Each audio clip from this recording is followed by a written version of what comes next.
Truso na malalaki, mga kalabaw, nagbubuhat yung mga kalabaw ng truso na malalaking truso. Yung putik dun sa hanggang kalahati ng tuhod.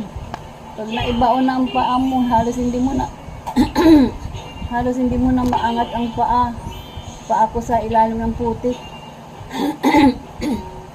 Kaya naglilihis-lihis kami ng dadaanan, kaya doon kami natatagalan.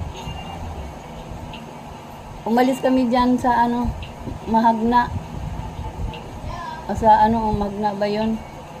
Sa Mahagna, sa Kumbis, mga alas 6. Kung dumating kami doon, mga alas 4 kasi, alas 4 na ng hapon.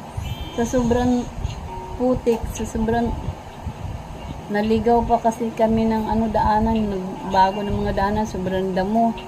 Hirapan na kami, hirapan na din sila naghanap. Kung saan-saan na kami kaya pumunta na kami ng Sagkahini na wala naman Sagkahini niyan dati, di ba? Pero ngayon nang pinuntahan namin sabihin ko sa'yo, nakailan sagka, nakailan lusong, sagka, lusong ang daan namin, kaya parang doon ang tuhod ko na na nagkaroon ng diferensya sa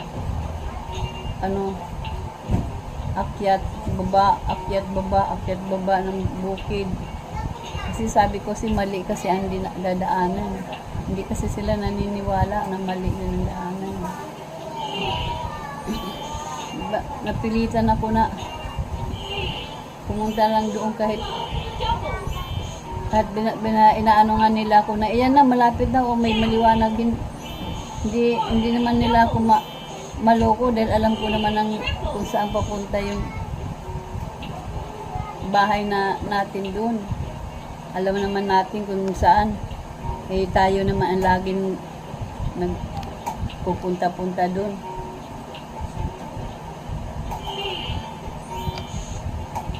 Kaya punta ka na.